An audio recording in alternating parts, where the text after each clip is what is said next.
Olá, seja bem-vindo a mais um episódio do nosso podcast. Me chamo Flávia, sou estudante de Direito da Estácio de Sá, Polo Aracaju. E hoje vamos falar sobre os direitos das crianças autistas sobre o âmbito dos direitos humanos.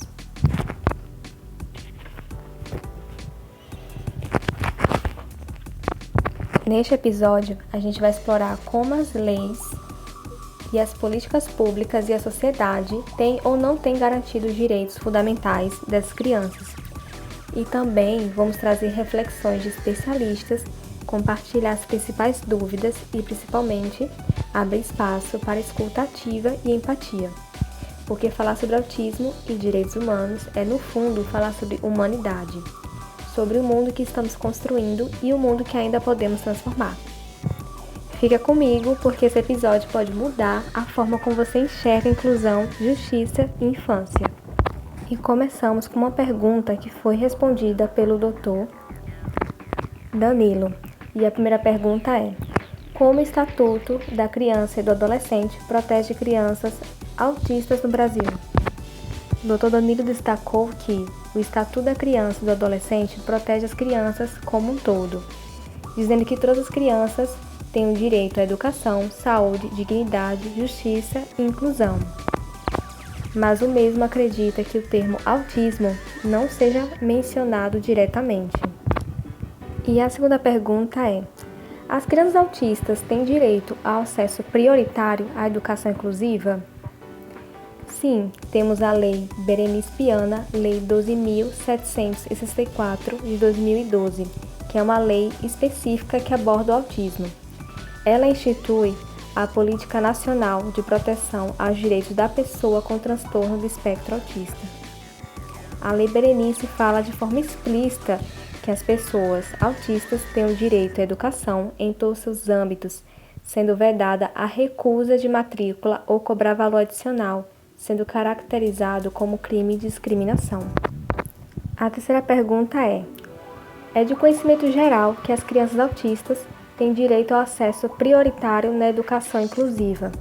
Como isso é garantido efetivamente nas escolas? Como dito anteriormente nas palavras do Dr. Danilo, a recusa da matrícula de uma criança autista é ilegal.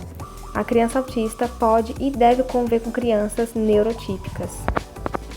A recusa do acordo com a Lei 12.764 de 2012 diz que a recusa é punível com multa. Para resguardar o direito, seria importante solicitar a matrícula por escrito. Com a recusa, entrar com ação judicial e pedir liminarmente a matrícula e a disponibilização de profissional de apoio, caso necessário, sem nenhum custo adicional, além de denunciar ao Ministério Público.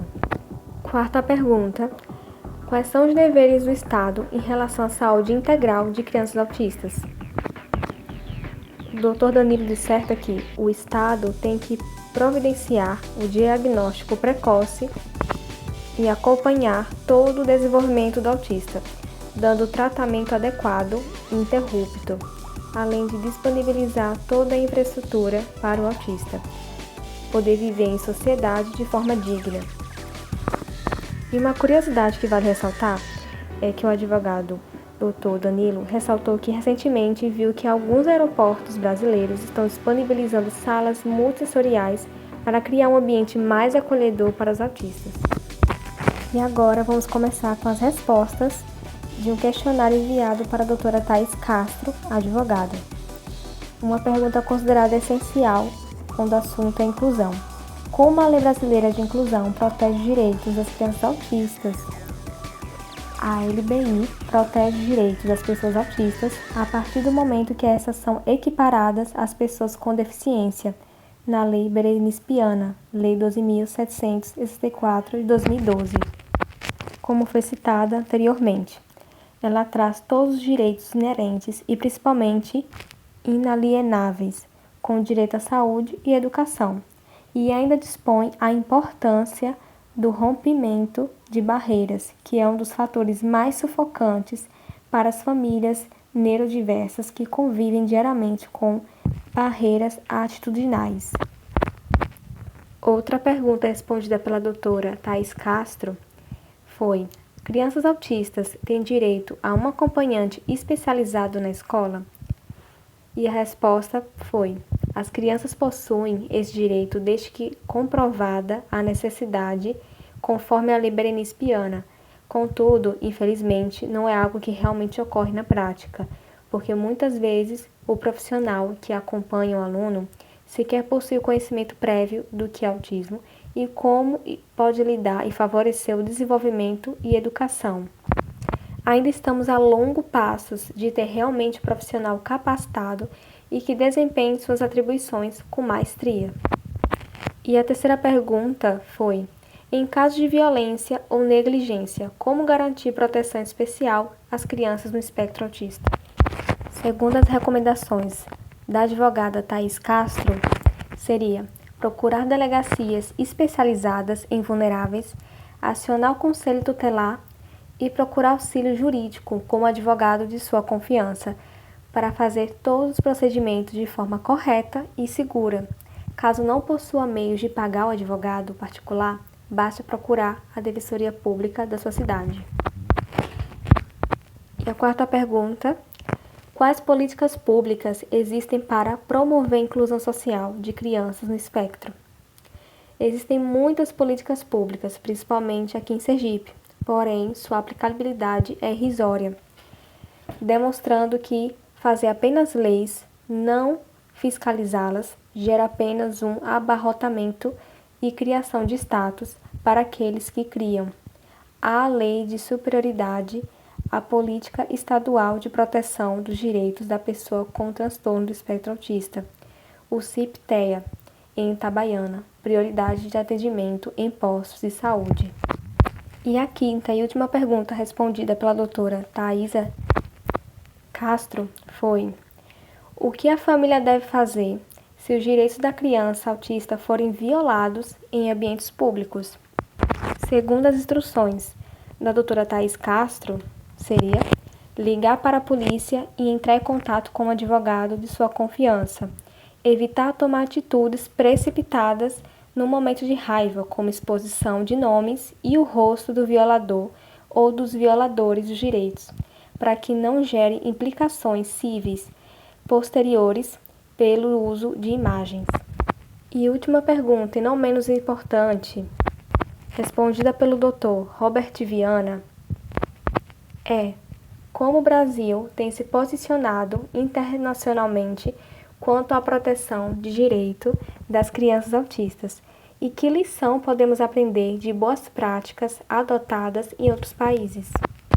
De acordo com Robert Viana, o nosso país é signatário da CDPD, que é a Convenção de Pessoas com Deficiência. É um tratado internacional de direitos humanos das nações e possui marcos legais relevantes como a Lei Brasileira de Inclusão, a LIB, e a Política Nacional de Proteção dos Direitos da Pessoa com TEA, Lei 12.764, de 2012. Contudo, a aplicação ainda é desigual e enfrenta desafios estruturais. Temos boas leis, porém, pouco são devidamente efetivadas. Segundo o Dr. Robert Viana, a principal lição é que não basta a legislação, é necessário investir em formação, financiamento e gestão intersetorial, que é quando diferentes setores como saúde, educação e assistência social trabalham juntos para resolver problemas complexos, além de ouvir as próprias pessoas autistas e suas famílias. E é isso, pessoal. Terminamos o episódio de hoje. Ficamos por aqui e obrigada por ficar comigo até aqui. Se você gostou desse episódio, compartilhe e espalhe essa mensagem de dignidade e respeito. E finalizando o nosso podcast, quero deixar um agradecimento muito especial aos advogados Dr. Danilo, doutora Thaís Castro e Dr. Roberto Viana, que contribuíram com suas perspectivas valiosas sobre os direitos das crianças no espectro autista. Obrigada por ficar comigo até aqui. Até a próxima.